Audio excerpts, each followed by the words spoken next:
urged his supporters to come out in large numbers and vote for Raila Odinga and all Azimio affiliate parties.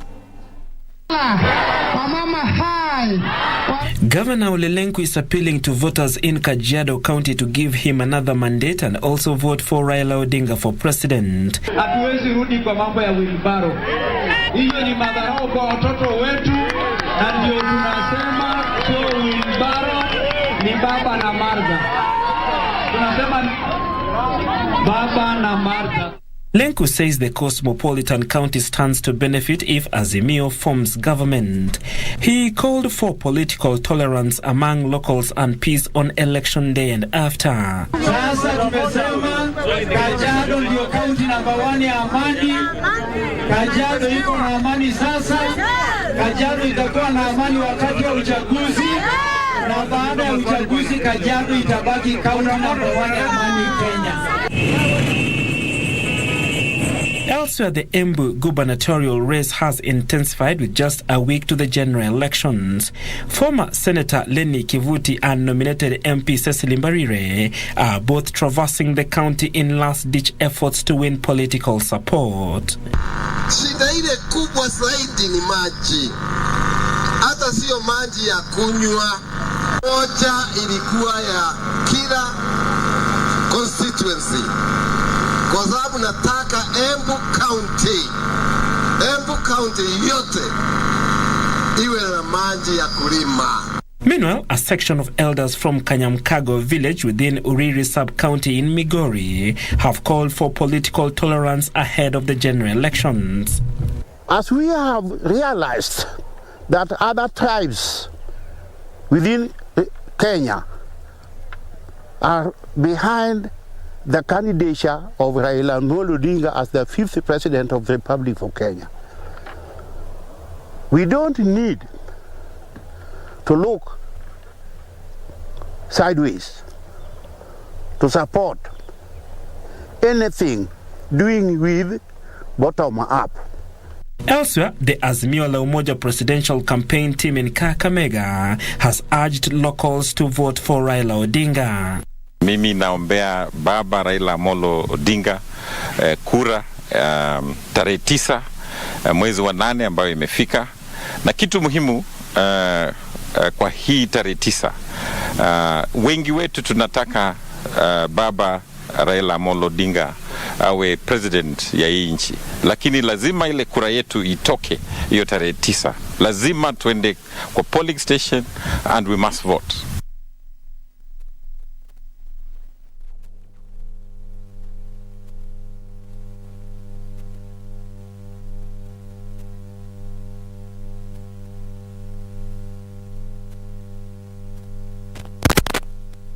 County.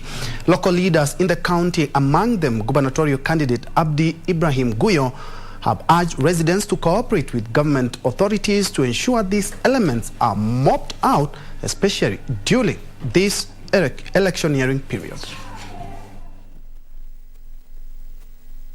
While flagging off a peace walk in Isiolo town, Isiolo County Commissioner Geoffrey Muding urged residents to volunteer crucial information to the police if they come across suspicious activity. Ukisikia report, hata kama ni rumor tu, nasikia watu nasema fulani report, ndio tukuje hapo to verify. Kwa sababu ukikaa bila hiyo itakuwa shida. Kama unajua yule mtu alikuwa na bunduki, uja report, then unasikia huyo mtu ameua mtu fulani, milele utakuwa inakuhaunt ya kwamba mimi ndio nilihusika kwa mauaji ya huyo mtu. He noted that the objective of the county security team was to have all the armed gangs arrested before the election date, arguing that the intentions remain unclear. Nasema wasituletee yale mambo ambayo wamefanya katika kaunti zao, wasituletee watu wa Isiolo. Na tunafuata hawa. Tuko na intelligence tunawafuata. Hopefully tutawapata hawa, tutawashika na ndio wasitekeleze hiyo. Omuding called upon members of the public to maintain peace during and after elections and commended youth and women groups that have come up with initiatives to preach peace. Ni cosmopolitan, iko na kabila mingi, na ile kitu inaua kaunti ya Isiolo ni ukabila, si hata wakati ya election peke yake. Unajua election itakuja na itakuja ingine, lakini bado tribalism ni mingi. Wameru wanasema hatutaki Wabarana, Wabarana wanasema hatutaki Wameru, Waturkana wanasema hivi, hao wengine wanasema hivi. Sasa tunahitaji kushikana sisi zote kama kabila moja, tufanye Isiolo ikuwe county ya kabila moja. Nairobi County Assembly Leader of Majority Abdi Ibrahim Guyo, who is eyeing the Isiolo governor's seat on a Jubilee party ticket, also called on his peers to desist from polarizing the county that has been peaceful for ages. Tutakia tumekaa chini na majirani yetu. Mimi nikiwa governor, tutatengeneza uhusiano mzuri katikati yetu na majirani. Tunaelewana? Hatutaki biashara ya vifua. Tutatengeneza uhusiano mzuri na Garissa County. Tutatengeneza uhusiano mzuri na Wajir County. Tutatengeneza uhusiano mzuri na Samburu County na Marsabit County. Ndio ili watu wetu waishi na amani. Tukapamoja jamani. During a meeting with members of the Garissa community last evening, Guyo warned that elections cannot be won through violence, urging members of the public to turn out on August 9th to cast their votes and leave security matters to the government authorities. And still on security, the government has been lauded for the ongoing security operations in parts of Isiolo and Marsabit counties. Locals in Wajir West are, however, calling on the state to widen the scope of the operation in the region to stem away insecurity and theft of livestock. Former Livestock Assistant Minister Mohamed Ahmed Halif says there is need to beef up security in Wajir, especially in areas plagued by perennial livestock theft and killings of innocent locals. Tunaomba serikali kuu, sisi kama wakazi wa Wajir West na haswa wakazi wa hapa mahali naitwa Baragodhe, tunaomba mifugo hiyo irudishwe haraka iwezekanavyo. Ombi letu ni hiyo, na hao wezi wa mifugo wamekuwa hapa miaka mingi. Inaonekana kuna cartel ambaye ni wakazi kutoka upande ya Marsabit, kutoka hapa Isiolo, kutoka upande zingine, sehemu zingine, ambaye madhumuni yao ni kununua mifugo ile imeibiwa kutoka hapa kwa bei nafuu. Kama watu wanaendelea kuuawa bila kujulikana ni sababu zake, bila mtu yote kuwekwa ndani ama kushikwa, inaonekana there should be something fishy. Therefore we are urging, tunauliza serikali hasa the security team hii mpaka ya Northern Kenya ama Wajir County na Eastern, ipate police post within the area, hasa upande ya Wajir County. Police post inatakiwa mahali kama hapa inaitwa Lolakuta na Baragodhe, ambaye kila wakati mahali hao wafugaji inaibwa. Halif says it has been proven that with the political will and constant surveillance, insecurity can be dealt with. Imekuwa ni biashara, ni cartels ambayo wanafanya kazi hiyo. Ninaomba serikali ya Kenya waweze kushika watu hao na waweze kutatua mambo haya haraka iwezekanavyo. Ninaomba waziri wa usalama ya ndani Dr. Fred Matiang'i na the entire Provincial Security Committee waweze kujadiliana mambo haya na waweze kupambana vikali na hii cartels ambaye kazi yao ni kununua mifugo yetu ambayo inachukuliwa na wezi wa mabavu, wezi wa kutumia mabavu wananunua kwa pesa rahisi, na imekuwa ni biashara ambayo sisi hatuelewi. Tunaomba serikali iweze kuintervene na waweze kutatua mambo haya. Next week, locals will be voting in a new group of leaders who will be charged with the responsibility of linking the grassroots with the national government. They say that those who will be elected must fulfill their promises to the people to help turn around the region's fortunes.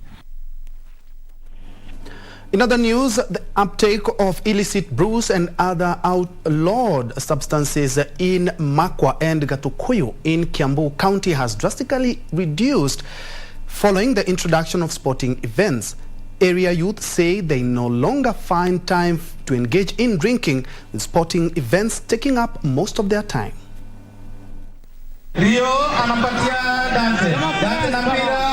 The introduction of sporting activities for the youth in Makwa and Gatukuyu villages of Gatundu North, Kiambu County has had a very positive impact in reduction of substance and alcohol abuse among young people in the area. Vijana wengi Makwa, Gatukuyu na Chania in full ndio inajulikana na story ya pombe, sio walevi, na wangeshikiliwa vizuri na vinavyopasa kama vile mheshimiwa Jose ametushikilia, vijana anaweza enda mbali juu ako na talanta.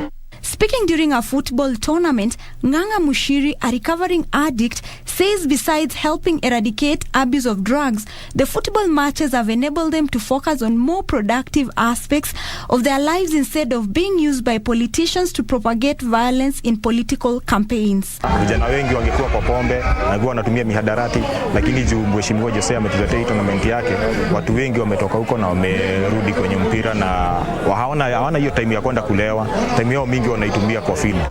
Watu wakikunywa na watumia hizo madawa, future yetu inakufia hapo. So we are happy for the tournament na iendelee tu hivyo hivyo. Organizers led by Joseph Mwangi Kibu have called on government to support sports stakeholders by providing sporting equipment to keep the youth busy and away from drugs and illicit substances. Inawashikilia pamoja sababu wakati tuko hapa kwa kiwanja hautapata kwa mabaya na huko nje.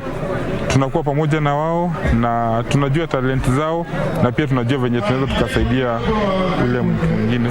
Readily available illicit brew, which is manufactured along the steep river Chania, has affected many young people and is making it hard for law enforcers to root out the menace that is also lowering productivity of youth in the region. Opicho Chemtai for Lunchtime News. Moving on, education has taken center stage in the race for Teso North parliamentary seat, with front runners promising to revamp and improve the sector.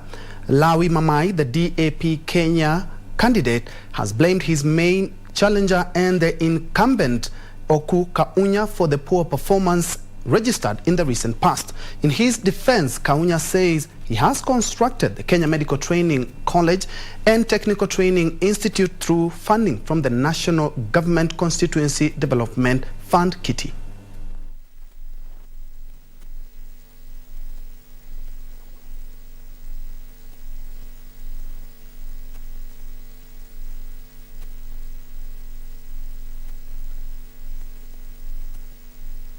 Tumerudi nyuma, ni kama tuko tena 2013 27. So we have lost 5 years kama watu wa Teso North.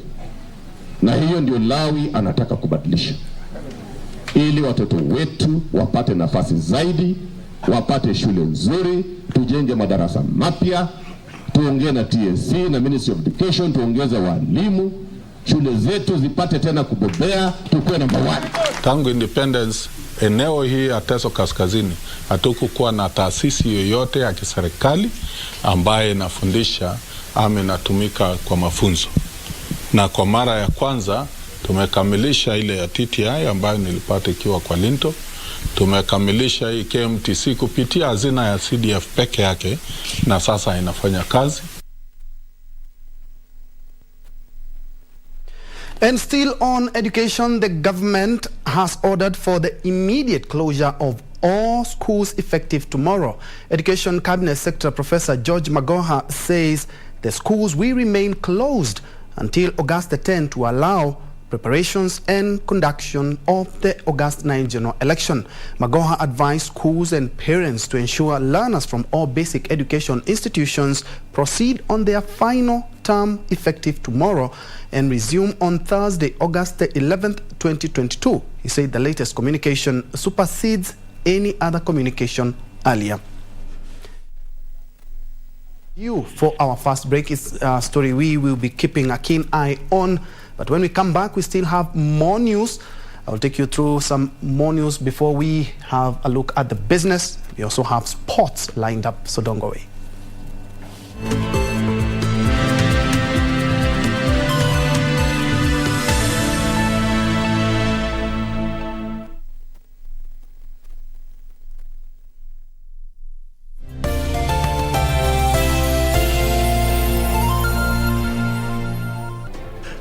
have a news story to share with KBC? Get in touch swiftly on email news@kbc.co.ke or call 0723-892-654 or 0734-780-124. The Communications Authority of Kenya, CA, regulates the broadcasting industry, promoting development of local content and ensuring responsible use of broadcasting platforms for national good, to give you and your family choice with a variety of content to enjoy. Lazima itakuwa ni mbaya. Nataka ujue babangu, hii dunia haifanyii kila mtu sawa. Tuseme ni relationship yenu, yani let's say it was not that friendly. Jackie, nimpeleke wapi? Nimpeleke wapi? Nimepata appointment rasmi na Mr. Dingo. Ma! She just doesn't want me to leave the house. She just wants me to stay at home.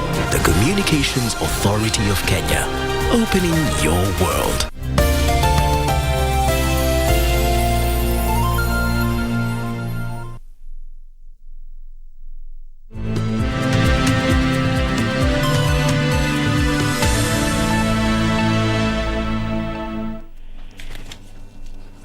Welcome back and thanks for keeping it KBC. Let's proceed. Residents of Ganze in Kilifi County now want the government to put up an electric fence around the Savo East National Park to stop elephants from wandering into their farms. The locals say the jumbos are destroying crops and endangering lives. Ganze Member of Parliament Teddy Mwambire is appealing to the Kenya Wildlife Service to listen to locals and rid them of elephants who often stray away from the park and into their farms. Hata kama kuna fidia inatolewa, tumeona kwamba ile fidia haiwezi kuwa sawia na ile mimea ambayo inaharibiwa ama ile bidhaa zetu ambazo zinaharibiwa na zile roho ambazo zinapotea kwa uteketevu wa wanyama wa pori ambao umekuwa ukizidi zaidi katika maeneo yetu. The lawmaker says life is becoming unbearable for residents residing on the fringes of the Savo East National Park. Herders have also been accused of driving their livestock into the park, a problem that may have perhaps contributed to the invasion by the elephants. Matumaini yangu kuanzia leo tutahakikisha kwamba hatupeleki mifugo kule kwenye msitu ili hawa ndovu waweze kufurushwa zaidi waregeshwe kule msituni. Kwa hivyo harakati tayari zimeanza. Ndani ya siku 3 na imani kuu kama tutaendelea kuwa na ushirikiano zaidi, hili swala la kusumbuliwa na ndovu litaweza kuondoka. The leaders say the proposed electric fence will ensure learning goes uninterrupted. Swala la kudumu ni kuhakikisha kwamba maeneo bunge ambayo yanazingira ile msitu, kaunti ambazo zinazingira ule msitu na serikali kuu waje pamoja. Tuone kwamba tunatoa pesa ambazo zitasaidia kuweka ua wa umeme ili uweze kuzuia ndovu wasitoke katika ule msitu kuja huku sehemu ambapo tuko. Kama wale watatengwa, wale ndovu wanyama pori watatengwa na wananchi, then wananchi watakuwa nakaa vizuri na masomo yatakuwa yanaenda vizuri. Reporting for Lunchtime News, I'm Daniel Mugo. Moving on, the Ministry of Industrialization has refurbished 480 Njue Worksite and Development Center in partnership with county governments and private sector nationally. Director General of Micro and Small Enterprises Authority Henry Rida says the Njue sector remains a pivotal and vital component of the economy which must be supported by all. Hundreds of Njue artisans are set to benefit from modern equipment and improved technology thanks to a partnership between the government and the private sector. Mimi nikitengeneza hii gari, nikiweka hii gari line, kuna mtu anapiga grease pale, kuna mtu anamoga oil pale, kuna mtu anaosha pale. Unaona sasa tukiwa wengi ndio sasa juu customer huyu amekuja anataka kufanyiwa hivi, huyu anataka kufanyiwa hivi. Juu sisi zote ni kazi tunafanya ya Njue tu watu wengi. Sasa alafu hii shade itatusaidia sana. Speaking in Kamiridhu, Limuru, the Director General, Micro and Small Enterprises Authority, Henry Litha, said the initiative aims at improving the quality of production in the Njue sector. The people who have been in formal sector are formalized and mainstreamed, not just in the production sector, but especially in the public procurement setup. For that to happen, the products quality must be improved. And for that to happen, we must have the right equipment, the right working environment, and impart the right technology and knowledge to these people. National Federation of Juakali Association Chief Executive Officer Richard Muteti said the modern tools will impact the lives of all artisans in the Juakali sector. Muteti further urged artisans to register their businesses as required by law for easy access to government subsidies. Tuna encourage watu wetu wa Juakali sector wa formalize, wa register, ili watu wale wanawapatia usaidizi waweze kujua record zao, waweze kuona vile wanafanya kazi, waweze kujua vile wanaweza kuwasaidia. Bila modern tools, market inasema vitu za Juakali si hazijatengenezwa vizuri, hazijafanywa finishing vizuri na kadhalika. Irene Mchuma Odim, The Lunchtime News.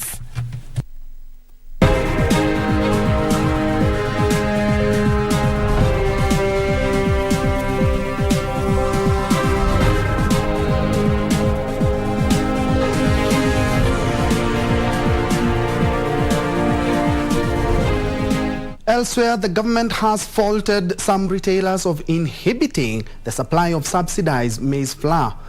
Agriculture PS Francis Owino say the lengthy period some retailers are taking to pay millers for their deliveries has seen some millers opt to supply small-scale retailers, calling on the payment period to be reduced from 45 days to a maximum of 3 days to ensure millers have a working capital. So our millers are not able to supply the supermarkets because of the 45 days contractual arrangement. Our plea and our appeal as government is for the two parties to reflect and consider that contractual agreement to align or conform with the commitments of government, or even to bring it lower from 45 days, say to 3 days or 5 days, because we are doing ours in 24 hours. I must say that this thing actually rolled out last week, and that's why there was a lot of documentation, the KRA, the KEPS, the AFA, and the things were very slow. So as the PS has assured us that the payment is within 24 hours, 2 of our members were paid yesterday, I think today or on Friday. Millers will roll out. We are going to roll out, and there will be enough flour in the market next week. Tutakuwa na unga mingi mpaka hata wananchi watashangaa.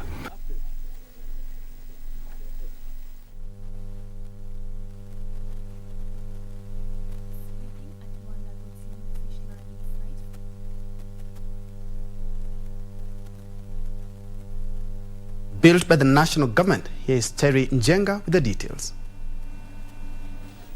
Speaking at Luanda Kotieno Fish Landing Site, Fisheries, Aquaculture and Blue Economy Principal Secretary, Dr. Francis Owino said the facility will serve the Rarieda fishermen, while the Sori Landing Beach will serve the larger Nyatike region. Going forward, we want to see the revamping of the industry in this region, given that the infrastructure is now available. Fishermen should not sell their fish at throwaway prices because the fish will perish. They have now the advantage of keeping their fish until they identify the correct market. And we have also shared with them that as a State Department, we are also exploiting opportunities to get markets outside of Kenya. The fish landing site that each were constructed at a cost of 140 million shillings have cold storage facilities enabling fishermen to store their catch as they source for markets. The facilities are expected to address the issues of unscrupulous businessmen who take advantage of the perishability of their catch to buy the fish at a throwaway price. With the assistance of the BMU, the fisher folk are able to determine proper prices for their fish because they're able to store it, as Dr. Wina had said, for even up to 5 years if the price is not right. We are going to significantly improve the lives and therefore the health and therefore the lifespan of people around here. Reporting for Lunchtime News, I'm Terry Njenga.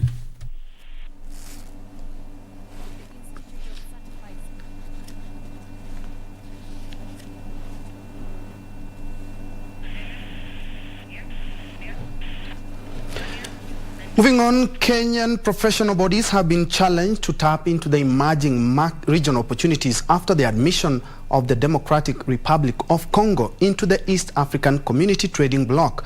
The Institute of Certified Secretaries, ICS chairperson Diana Tanui said there are new opportunities availed by the DRC and other EAC member states that professional bodies could tap in for strategic growth. The Institute of Certified Secretaries plays the strategic role of enhancing socio-economic transformation by supporting best practices and good corporate governance, especially on boards of companies. The Institute of Certified Secretaries is keen on promoting good corporate governance practices to stimulate competition, innovation, and sustainability of institutions. Speaking during ICS 27th Annual Dinner and Award Ceremony in Nairobi, Chairperson Diana Tanui challenged professional bodies to take advantage of the opportunities within the East African community to offer, among others, training. We, as an institute, have continued to promote good governance through strategic collaborations. We have entered into many memoranda of association with specific stakeholders, specifically on areas of research for purposes of expanding the training opportunities for members. Certified secretaries contribute significantly to the overall economic development and stability and growth of a nation. Speaker said there are emerging opportunities availed by the Democratic Republic of Congo joining the EAC, as well as liberalization of Ethiopian economy. As potential investors rely on the business information generated by public certified secretaries to make decisions on whether or not to invest in a particular venture. As an institute, we also continue to endeavor to ensure we help members to build capacity by bringing most relevant topics and most relevant areas of concern so that then we remain relevant in the market and that we give value to the employers that we serve and the clients that we serve. Locally, the Institute of Certified Secretaries is working closely with public agencies, private sector and county governments to share expertise in devolved units through conventions and meeting in efforts to enhance good governance. Reporting for Lunchtime News, I am Teresa Mutai. In other news, underwriting losses in the general insurance business narrowed to 510 million shillings in the first 3 months of this year, down from a loss of 1.74 billion shillings reported during the first 3 months of 2021. Latest data from the Insurance Regulatory Authority indicates that the motor, private and commercial and medical classes of insurance business reported losses of about 1.67 billion shillings during the same period in the year 2021. The latest data from Insurance Regulatory Authority indicates that motor, private and medical classes of general insurance business incurred the highest losses amounting to 1.04 billion shillings and 628.58 million shillings respectively. This saw the underwriting losses in the general insurance business narrowed to 510 million shillings during the first 3 months of this year, which is more than 3 times lower than the loss of 1.74 billion shillings reported during a similar period last year. However, the losses were offset by the personal accident class of business that posted a profit of 712.27 million shillings. The insurance industry gross written premiums rose 11% to 888.43 billion shillings, while premiums under general insurance amounted to 53.92 billion shillings. Of this, medical and motor insurance class contributed 35.9% and 27.5% respectively, while aviation, theft and miscellaneous classes premiums decreased by 16.1%, 11% and 10.6% respectively. During the period, claims incurred rose 10% to 18.43 billion shillings. The highest claims were for medical services at 42%, followed by motor private at 25.5% and motor commercial at 24%. The claims paid rose 13.3% to 16.8 billion shillings.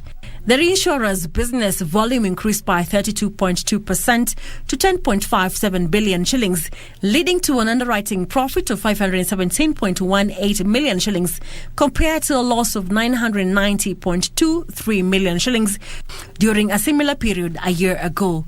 Caroline Jenga for Lunchtime News.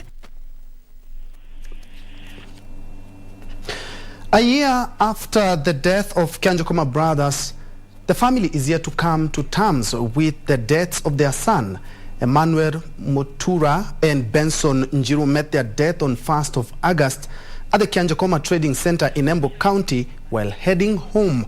The father has lamented long wait for justice and called on relevant authorities to speed up the process. The two had been arrested for allegedly flouting the 10 p.m. to 4 a.m. curfew when they were later discovered dead on the 3rd of August at Embu Level 5 Hospital mortuary after a 2-day search. Post-mortem examination will later reveal that the two had sustained severe injuries on their ribs and head that led to the cracked skulls. 6 police officers were arrested in connection to the murder and later released on bond.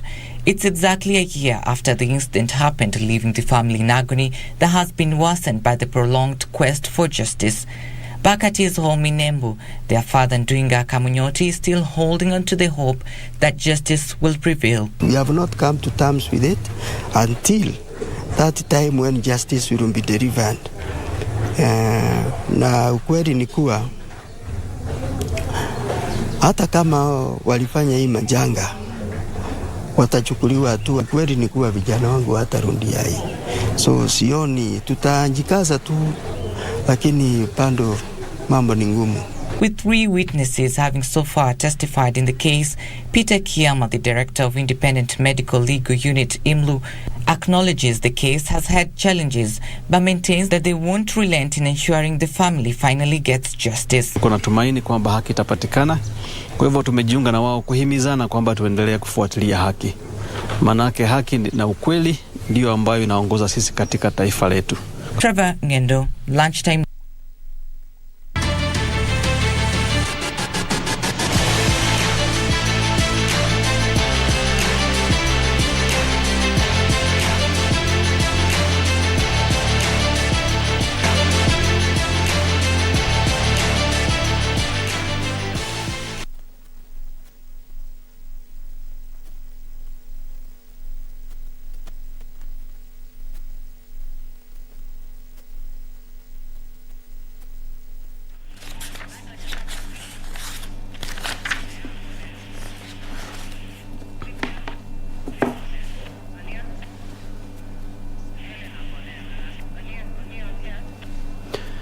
All right, let's now focus on matters sports, and first things first, we head to Birmingham, UK, where there was a tantalizing final match in the Sevens Rugby.